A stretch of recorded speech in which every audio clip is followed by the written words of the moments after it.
연인이 12회까지 방송되면서 우리가 몰랐던 진실들이 하나하나씩 드러나고 있습니다. 그래서 오늘은 장현과 함께 떠나려던 길채가 왜 갑자기 되돌아가서 웃는 얼굴로 구원무를 택할 수밖에 없었는지, 그 내막에 감춰진 소름 끼친 진실을 여러분께 알려드리도록 하겠습니다.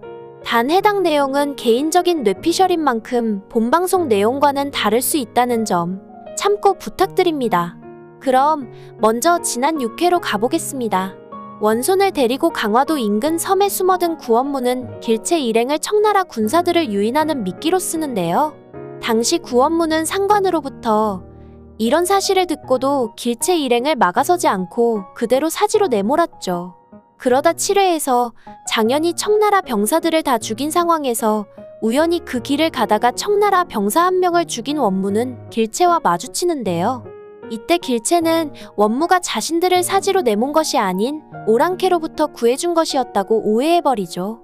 결국 이 오해가 원무를 길채를 구한 은인으로 만들어버렸고, 적병 수십 명을 혼자서 도륙하고 원손까지 구한 조선의 1등 공신으로 만들어주게 됩니다.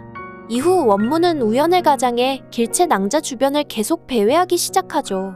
8회에서 길채가 장현을 급히 보러 가기 위해 말이 필요할 때는 갑자기 말을 빌려주는 역에 나타나고, 9회에서는 길채가 배가 고프고 돈이 필요해지자 곧바로 대장간 주인으로 나타났죠.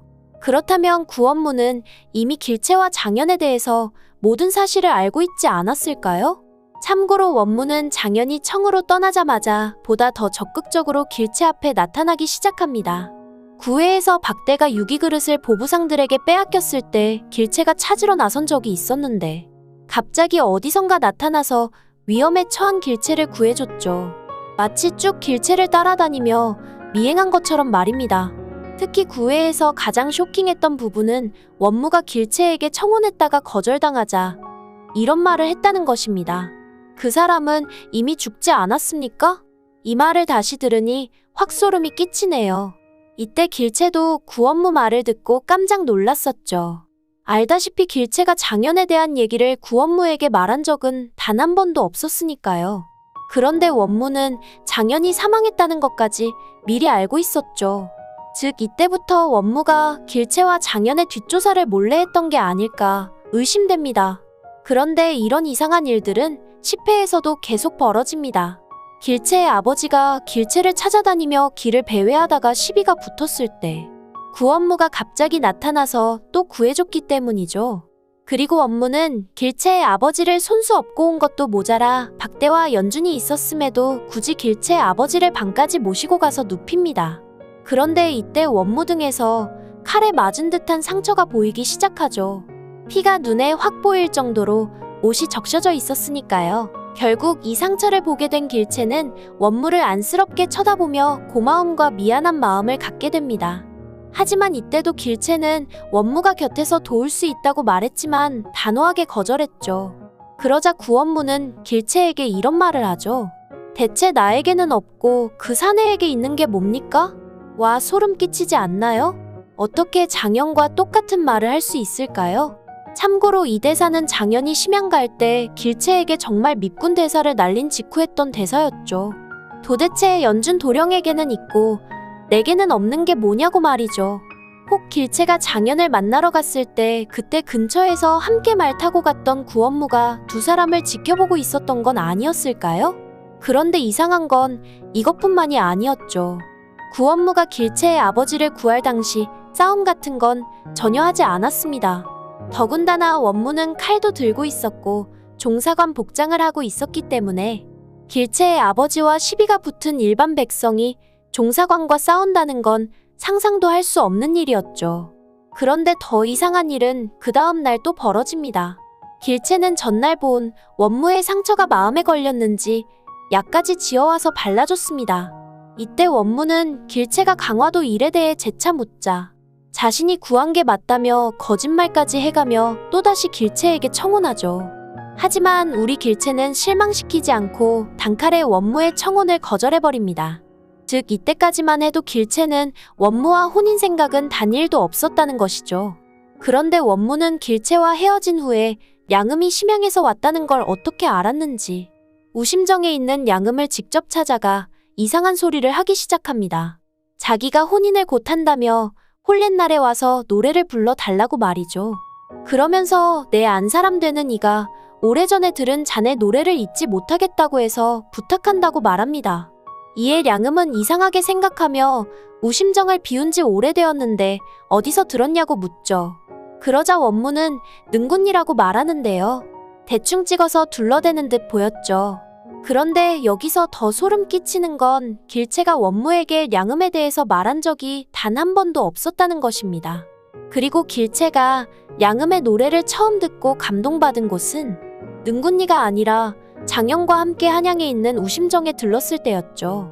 그리고 지난 12회에서 밝혀진 내용이지만 원무는 이미 오래전부터 양음이 장현의 사람인 걸 알고 있었습니다. 즉 이날도 계획적으로 양음에게 갔었다고 볼 수 있다는 것이죠. 양음이 자신의 뒤를 따라오리라는 것을 미리 짐작하고 말이죠. 아니나 다를까 양음은 구원무의 뒤를 밟았습니다. 능군리에서 자기 노래를 들었다는 여인이 누군지 궁금했기 때문이죠. 그리곤 길채가 원무와 함께 식사하는 것을 목격하게 되죠. 이때 원무는 양음이 자신의 뒤를 따라왔다는 것을 눈치챘는지 안 하던 짓을 합니다. 길채의 입가에 뭐가 묻었다며 굳이 자기가 닦아주겠다고 한 거죠. 결국 양음은 이 장면을 보고 두 사람이 연인이라고 믿게 됩니다. 잠시 뒤 길채가 양음을 보고 놀라 따라갔을 때도 원무는 이 모습을 가만히 지켜봤습니다. 그리고 뒤이어 길채는 양음에게 장현이 죽었다는 거짓말을 듣고 모든 걸 내려놓게 되죠. 그렇다면 이때 원무가 길채 뒤를 따라가서 이 내용을 들었을 확률은 전혀 없을까요? 전 가능성이 있다고 보고 있습니다. 평소에도 늘 길채 곁에 껌딱지처럼 붙어서 맴돌던 원무였으니까요. 그리곤 그날 장현이 죽었다는 것을 길채가 믿고 힘들어하자 다시 한번 청혼했겠죠. 결국 길채는 장현을 보내주기로 마음먹고 평소에 아버지와 자신에게 잘하던 원무의 청혼을 받아들이기로 마음먹었을 것입니다. 알다시피 길채는 가족을 책임져야 하는 가장이었고 원무의 대장간이 없으면 살아가기 힘들었으니까요.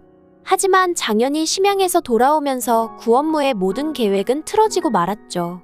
며칠 후면 혼례를 치르게 될 길채가 장현과 야반도주까지 할 것이라고는 원무도 전혀 생각하지 못했으니까요.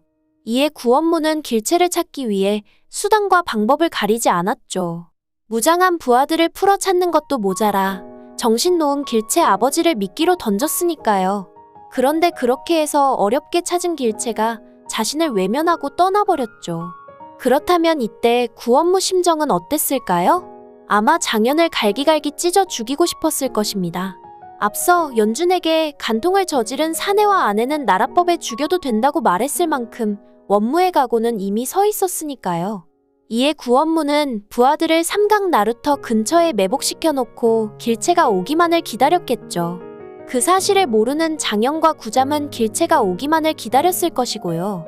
그리고 이때 삼강 나루터로 향하던 길채는 양음과 마주쳤을 가능성이 높습니다. 양음은 원무와 그의 부하들이 삼강 나루터 근처에 매복해 있다며 이대로 가면 장현이 위험하다고 만류했을 것입니다. 결국 길채는 발길을 돌려 집으로 향했고 아무렇지 않은 듯 옷을 갈아입고 나온 것이죠. 이때 구원무는 삼강 나루터에 길채가 나타나지 않자 아버지를 보러 또 집으로 간 것은 아닌가 싶어 길채 집에 갔을 확률이 높습니다. 그런데 길채가 옷을 갈아입고 나오자 깜짝 놀랐고 자기에게 아침밥을 먹고 가라고 말하니 이젠 다 됐다 싶어 안도한 것이죠. 한편 그날 아침 은혜는 길채가 다시 돌아왔음을 연준에게 알려줬고 연준은 길채가 걱정되어 찾아가 원무가 간통죄를 언급하며 장현을 죽이려고 했다는 사실을 알려줬을 것입니다. 그런데 떠난 줄 알았던 장현이 다시 돌아온 것이죠. 이에 길채는 행여 이 사실을 원무가 눈치챌까봐 불안했을 것입니다. 이때까지만 해도 길채는 강화도에서 17대1로 청나라 병사를 죽이고 자신을 구한 사람이 장현이 아닌 구원무라고 믿고 있었으니까요. 결국 길채는 장현을 살리기 위해 그 모진 편지를 쓰고 신발까지 종종이 편에 보내게 된 것이죠.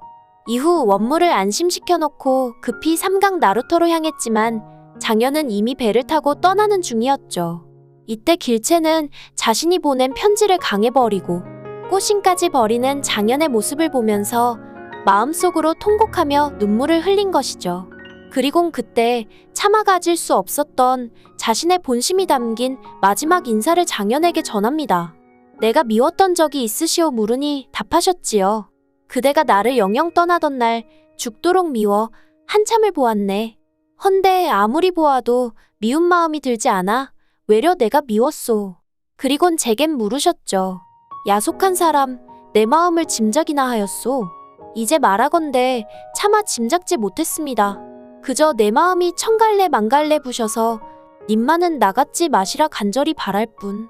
그리고 이때 근처에 있던 양음이 길채를 죽일 듯이 바라본 이유는 길채로 인해 장연과 함께하지 못하는 원망과 장연이 위험하니 삼강 나루터에 오지 말라 했음에도 길채가 와버렸기 때문이 아닐까 싶네요. 오늘 준비한 내용은 여기까지입니다. 구독과 좋아요 부탁드리며 많은 의견과 댓글 남겨주세요. 시청해주셔서 감사합니다.